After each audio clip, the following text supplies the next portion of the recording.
अपने रंग में लौट चुके हैं नसीमुद्दीन सिद्दीकी। मुसलमानों और ब्राह्मणों के लिए पहली बार कैमरे के सामने किया ऐलान। बीजेपी पर बोला ऐसा हमला, अखिलेश भी हैरान। अखिलेश यादव के नसीमुद्दीन सिद्दीकी आग उगलने लगे, बोले बारी बारी से सबको ठोका जा रहा है, पहले मुसलमान अब ब्राह्मण। जानिए कैसे बढ़ाई बीजेपी की टेंशन। नसीमुद्दीन सिद्दीकी अपने पूरे फॉर्म में लौट चुके हैं। समाजवादी पार्टी 2027 के चुनाव को लेकर नसीमुद्दीन के कंधे पर बड़ी जिम्मेदारी सौंप दी है और ऐसा लग रहा है कि अब उस जिम्मेदारी को नसीमुद्दीन सिद्दीकी निभा रहे हैं। बीजेपी पर हमला तो अखिलेश यादव भी बोलते हैं, लेकिन इस बार नसीमुद्दीन ने बीजेपी की मुश्किलें को बढ़ाने का काम कर दिया है। कैसे उन्होंने भाजपा को टेंशन दी है, 2027 के चुनाव के लिए क्या फील्डिंग सेट की है, ब्राह्मण और मुसलमान पर क्या कुछ कहा है जो आज चर्चा में है, चलिए बताते हैं। सबसे पहले समझिए कि नसीमुद्दीन सिद्दीकी आखिर क्या खेल सेट कर रहे हैं। 2027 का चुनाव दूर जरूर है, लेकिन तैयारी अभी से फुल स्पीड में चल रही है और इस बार समाजवादी पार्टी सिर्फ एक ही वर्ग पर भरोसा नहीं करना चाहती, बल्कि पूरा नया समीकरण खड़ा करने की कोशिश में है। बागपत के पीडीएम मंच से जो बयान आया वो यूं ही नहीं था। जब नसीमुद्दीन कहते हैं कि बारी बारी से सबको ठोका जा रहा है, तो सिर्फ बयान नहीं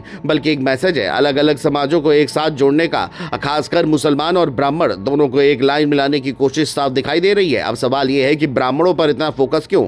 दरअसल यूपी की राजनीति में ब्राह्मण वोट हमेशा गेम चेंजर रहा है। लंबे समय से ये वोट बीजेपी के साथ मजबूती से जुड़ा रहा, लेकिन पिछले कुछ सालों से नाराजगी की बातें भी सामने आई हैं। ऐसे में सपा को लग रहा है कि अगर इस वर्ग में थोड़ा भी चेंज लग गई तो इसका सीधा असर चुनाव के नतीजों पर पड़ेगा। नसीमुद्दीन ने जब ब्राह्मणों को द्वितीय नागरिक जैसा बयान दिया तो वो सीधे सीधे एक भावना को टच करने की कोशिश थी। ये बताने की कोशिश कि आप भी कहीं ना कहीं सिस्टम से नजरअंदाज हो रहे हैं। अब ये बात कितनी असर करती है तो आने वाला वक्त बताएगा, लेकिन सियासी तौर पर यह बड़ा दाव जरूर है। अगर मान लीजिए कि ब्राह्मण वोट का एक हिस्सा भी बीजेपी से खिसकता है तो इसका सीधा नुकसान बीजेपी को होगा, क्योंकि यूपी में चुनाव बहुत बार छोटे छोटे वोट प्रतिशत के फर्क से तय होते हैं। 2 से 3% का स्विंग भी पूरी तस्वीर बदल देता है। अब बात मुसलमान वोट की करे तो यहाँ सपा पहले से मजबूत मानी जाती है, लेकिन इस बार सिर्फ सपोर्ट लेना नहीं बल्कि पूरी तरह से एकजुट करना भी चुनौती है। इसीलिए नसीमुद्दीन जैसे नेता लगातार मैदान में एक्टिव दिख रहे हैं ताकि कोई कंफ्यूजन ना रहे और वोट पूरी तरह